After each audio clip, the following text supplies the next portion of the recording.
Hello friends, सभी को मेरी तरफ से नमस्कार। मेरे यूट्यूब चैनल ड्रीम ऑफ लोको पहले 25 पर आप सभी का स्वागत है। तो दोस्तों, जो आज हम आप लोग से बात करने जा रहे हैं आरआरबी की भर्ती के ऊपर बात करेंगे। इसमें जो बात करेंगे हम लोग सीधा बोर्ड की तरफ देखेंगे। इसमें पहला जो बात करेंगे, जैसा कि आप लोग देख पा रहे होंगे कि एएलपी साइको रिजल्ट में देरी होने का कारण क्या है। और दूसरा पॉइंट जो आप लोग देख रहे हैं, साइको रिजल्ट के बाद फाइनल रिजल्ट कब तक आएगा, यानी साइको के बाद जो फाइनल आपको मेरिट वाला आएगा जो कब तक आएगा। तीसरा जो पॉइंट आप लोग देख रहे हैं कि आरआरबी जेईई एंड टेक्नीशियन वाले छात्र जिनको फाइनल हो गया है, क्या एएलपी में ज्वाइनिंग उन्हें करना चाहिए या उन्हें छोड़ देना चाहिए। तो चलिए सारे मुद्दे पे हम बात करते हैं। तो सबसे पहला जो पॉइंट है आपका कि एएलपी साइको रिजल्ट में देरी होने का कारण क्या है। तो देरी होने के कारण यह है कि आपका जो एग्जाम है 2 डेट में हुआ साइको का। पहला जो हुआ था 15 जुलाई को हुआ था, 15 जुलाई 2025 को साइको का, और 15 जुलाई।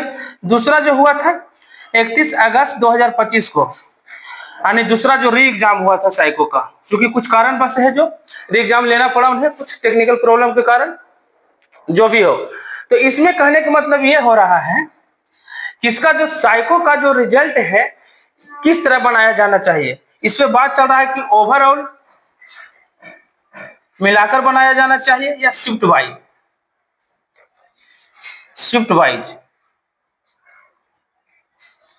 इसी के लिए जो है, इसी के चलते आपका रिजल्ट में है जो देरी हो रहा है इस बार। तो अगर मान के चलिए कि ओवरऑल बनता है, तो इसमें क्या है कि हो सकता है कि जो 15 जुलाई का स्टूडेंट एग्जाम दिए हैं साइको का, उन्हें थोड़ा नुकसान का सामना करना पड़ सकता है। बिकॉज क्योंकि इनको जो इतना दिन टाइम एक्स्ट्रा मिला, यानी 45 डेज लगभग है, लगभग 45 दिन है इनका एक्स्ट्रा टाइम मिला, जो दोबारा जो एग्जाम दिए 31 अगस्त को। तो ये तो स्वाभाविक बात है कि कोई एक ही चीज को अगर कोई 2 बार पढ़े, कोई 5 बार पढ़े, तो अंतर तो जरूर मिलेगा इसमें। तो इनको एक ही चीज का प्रैक्टिस बहुत ज्यादा बार हो गया है, तो हो सकता है कि इनका जो स्कोर है अच्छा है 15 जुलाई वाले से। तो अगर ओवरऑल मिला करके पूरा बनता है तो 15 जुलाई को नुकसान होने के चांस है। अगर मान के चलिए शिफ्ट वाइज बनता है, तो इसमें लगता है कि शिफ्ट वाइज में किसी को नुकसान नहीं होगा, या तो 15 जुलाई वाले हो या 31 अगस्त वाले, क्योंकि शिफ्ट वाइज में इसमें तो किसी के साथ ना इंसाफ होने की कोई चांस ही नहीं बनता है। तो अब बात रह गया कि आप लोग का क्या विचार है कि इसमें ओवरऑल बनना चाहिए या शिफ्ट वाइज। आप अपने अपने कमेंट में कर सकते हैं कि दोनों स्टूडेंट देख पा रहे होंगे जिनका 15 में भी हुआ होगा 21 में भी, तो कौन सा है जो ओवर मतलब आपके लिए जो है आपके हिट के लिए अच्छा है। सभी के लिए, एक के लिए नहीं, सभी के लिए कि ओवरऑल बनना चाहिए या शिफ्ट वाइज। तो अपने अपने कमेंट बॉक्स में आप जरूर इसका राय दीजिएगा दोस्तों कि ऐसा होना चाहिए, ताकि सभी स्टूडेंट के लिए फायदे हो। अगर 2018 वाला वैकेंसी देखा जाए एएलपी का, जो 2018 में जो वैकेंसी आई थी एएलपी का, उसमें भी इस तरह का प्रॉब्लम आया था। साइको का एग्जाम 2 डेट में हुआ था। जो पहला साइको का एग्जाम हुआ था कब हुआ था, 10 मई को। पहला जो एग्जाम साइको का हुआ था 10 मई को, और री एग्जाम जो साइको का हुआ था आपको कब हुआ था, 21 मई को, है ना। बड़ा ही जल्दी री एग्जाम भी इधर हो गया था। लेकिन इधर अगर देखा जाए तो री एग्जाम में क्या है कि 15 जुलाई से 31 मई लंबा दिन ले लिया। इधर मात्र देखिए 10 दिन के अंतर में आपको जो एग्जाम री एग्जाम ले लिया गया था। तो इसको बात हम करते हैं कि अगर साइको का जो रिजल्ट है आ गया था आपको, साइको का रिजल्ट है जो आपको आ गया था कब, 4 जून को।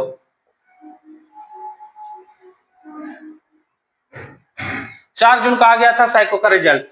इसका जो फाइनल रिजल्ट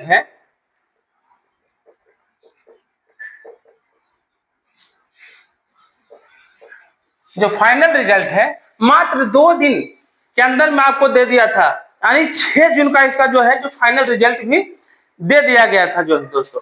यानी 4 जून को आया था साइको का रिजल्ट, और 6 जून को आपको फाइनल रिजल्ट आ गया था। कब, 2018 की बात करते हैं। इसी प्रकार अगर इस बार देखा जाए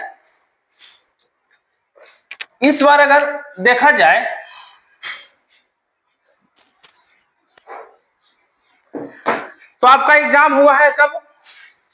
साइको का एक जो हुआ है 15 जुलाई को, साइको का एग्जाम हुआ है ना। और री साइको का जो एग्जाम हुआ आपको 31 अगस्त को, यही हुआ ना आपका। तो आपका कहने का मतलब जो चांस है इस बार आ तो जाना चाहिए था अब तक, लेकिन इस बार अभी तक नहीं आया है। तो इस बार जो आपका रिजल्ट है साइको का,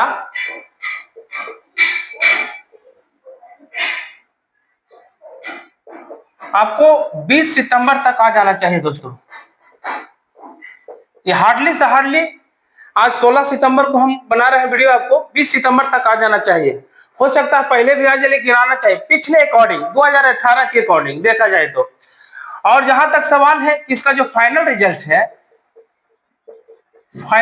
है, जैसा कि पिछला बार देखे कि 4 जून के बाद 6 जून में आएगा, यानी 2 दिन के बाद ही, यानी 2 दिन के अंदर बोलिए उसको। तो इसमें अगर फाइनल रिजल्ट अगर उधर 2 दिन लगा तो मान के चलिए 2 दिन और एक्स्ट्रा लगेगा, 4 दिन हो सकता है। तो आपको फाइनल रिजल्ट इस अनुसार से, यानी कि 3 से 4 दिन मानिए,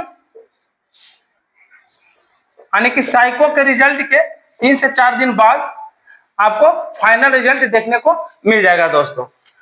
अब हम लोग बात कर लेते हैं तीसरा पॉइंट जो हम बात करने वाले हैं आप लोग से, आरआरबी जेई एंड टेक्नीशियन वाले छात्र जिनको फाइनल हो गया है, तो क्या उन्हें एलपी में आना चाहिए या नहीं। तो सबसे बड़ी बात है इसमें हमें बता देते हैं कि जिनका जेई हो गया है ये तो बिल्कुल नहीं आए, मेरे अनुसार, इनका अनुसार भी यही होना चाहिए। जेई का अगर स्टूडेंट देख रहे हो तो, क्योंकि जेई वाला एलपी में किस लिए आएंगे, इनका सैलरी भी अच्छा मिलेगा, इनका जो वर्किंग भी अच्छा है, क्योंकि एएलपी का जो वर्किंग है आज हेडक्वार्टर से गए तो कल आएंगे, परसों आएंगे, इस तरह से वर्किंग है। उसमें थोड़ा और दिक्कत है, अगर आप जब कोचिंग में चले जाइएगा, पैसेंजर में चले जाइएगा तो आपका टाइम शेड्यूल हो जाएगा। तो ये तो इनको लिए कोई दिक्कत नहीं है। बाकी बच गया टेक्नीशियन, तो टेक्नीशियन वाले छात्र वो अपने आप विचार कर सकते हैं। अगर मान के चलिए सैलरी की बात है टेक्नीशियन में, टीसी एएलपी सैलरी की अगर हम बात करते हैं तो सैलरी में दोनों तो खैर अंतर है दोस्त, एएलपी और टेक्नीशियन में काफी अंतर आपको देखने को मिलेगा। हाँ, लेकिन अगर ड्यूटी की बात करें, इसका ड्यूटी, हम दोनों का ड्यूटी बता देते हैं। इसका ड्यूटी, इनका ड्यूटी है कि आपको टेक्नीशियन वाले को टाइम शेड्यूल सब कुछ है और सही, मतलब कि टाइम से आपको सब कुछ मालूम है, कब हमें जाना है, कब आना है, सब कुछ इन्हें मालूम है। लेकिन एएलपी में अगर हम आज गए, मानिए 16 सितंबर का डेट में हम ड्यूटी गए, तो हो सकता है अगर गुड्स में सबसे पहले आप आएंगे तो गुड्स में काम करेंगे। गुड्स के मतलब आप लोग समझिए कि मालगाड़ी इसको बोला जाता है, लेकिन रेलवे की भाषा में गुड्स बोलता है मालगाड़ी। तो मालगाड़ी है क्या कि 16 सितंबर को हम ड्यूटी निकले, तो हो सकता है कि हम 17 को नया करके 18 को भी आए, मालगाड़ी की बात है, ठीक है। 18 सितंबर को, सितंबर की बात कर रहे हैं, 16 सितंबर को निकल करके 18 सितंबर को हम लोग आ सकते हैं। अगर आपका लक अच्छा है तो 17 को भी आ जाइएगा, ऐसा चलता है। इसका मतलब डिफिनिट नहीं है 17 को। अगर और भी अनलक आपको अच्छा है तो जैसी गाड़ी गए, कुछ ऐसा हो गया पावर इंटरसेप्शन। पावर इंटरसेप्शन का मतलब होता है कि आपको इंजन है चेंज हो जाता है रास्ते में, कभी कभी कुछ कारण लोड के अकॉर्डिंग लोड, कुछ ऐसी गाड़ी रहती है कि उनका लोड ज्यादा है और वो घिसने में मदद, मतलब उनका समर्थ नहीं है, यानी लोड मान के चलिए 5200 टन है, इस तरह से आपको मिलेगा, और सिंगल लोको है। तो ये क्या है कि घिसने में समर्थ नहीं है, तो हो सकता है कि यहाँ पावर इंटरसेप्शन करके आप उसी दिन सेम डे 16 को गए, 16 को ही वापस आ गए। तो इस पे सारी हम डिटेल बात नहीं करते हैं, उस बाद में हम बात करेंगे।